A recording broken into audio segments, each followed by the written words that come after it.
Have you ever tried the magic ring and you had trouble doing it? Well, here is an alternative, and check it out. It looks just like a magic ring. Well, it's not, and I will teach you how to do an alternative to a magic ring right now.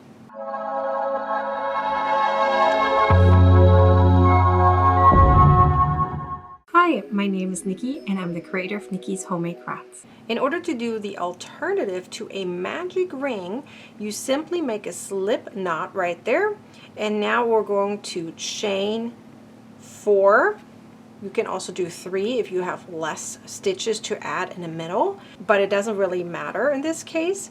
You will now slip stitch to the very first one to create a loop. You may have been familiar with this. Some people do exactly this in order to prevent having to do the magic ring. However, I will teach you at the end how to prevent having that gap that appears right in the middle, okay? So hang tight and you will see how that works. So let's say you're going to crochet half double crochets. So I'm going to do my chain of 1, and now I'm going to crochet some half double crochets right in the middle here. So you created that loop, right, that ring, so we're now going to crochet half double crochets right in the middle.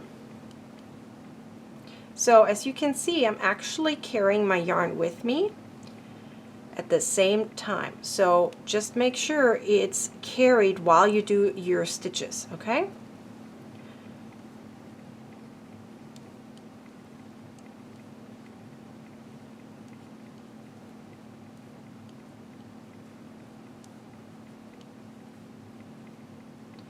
Once you have the amount of stitches you need, in this case I didn't even count because this is just a tutorial on how to show you the alternative to a magic ring.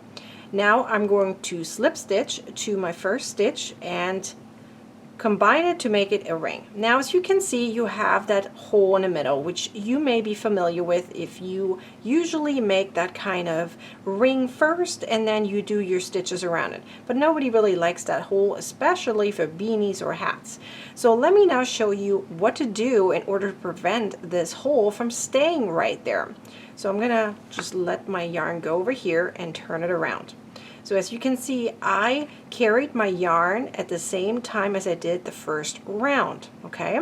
So now that I have that yarn right there, I grab my tapestry needle or whatever needle you have, and now we're going to weave that in. But before we do, because we carried this yarn with us, we can pull. So I'm going to pull because it came from here and ended at the same spot. So I'm going to pull, there we go. Just gonna pull until the hole is closed. So in order to make sure it really gets closed, you need to go one more round around it. So what I do is I simply push my needle through and pull at the same time.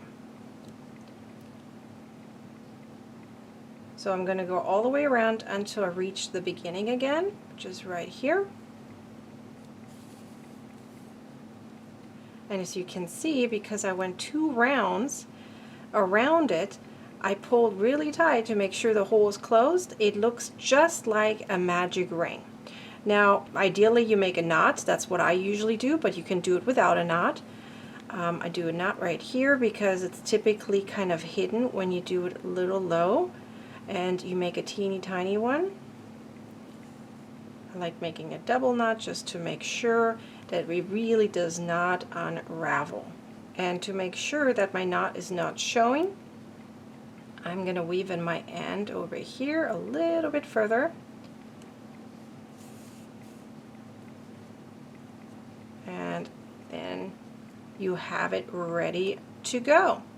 So as you can see, the first thing you need to do is make your little chain and then slip stitch to the first chain in order to create a ring. Then you will make your stitches all the way in the middle, and at the same time you're carrying your yarn with you. Then you have your carried yarn all the way around in a circle, and then you do it one more circle and really pull tight, And I make a secured knot right here just to make sure that it really stays where it is and you can barely feel that there is a knot. And then I weave in my end to complete it, to really make sure that circle does not open up at all. I can pull here and nothing is happening.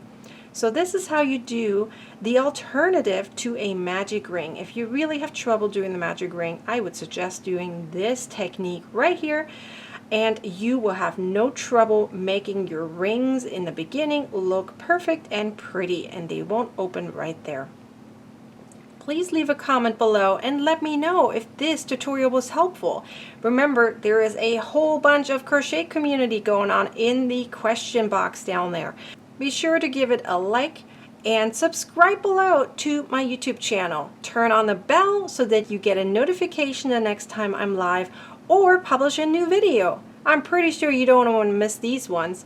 And remember, I have the photo tutorial right below in the description as the very first link. So if you would like to have this tutorial as a written format, go click the link below.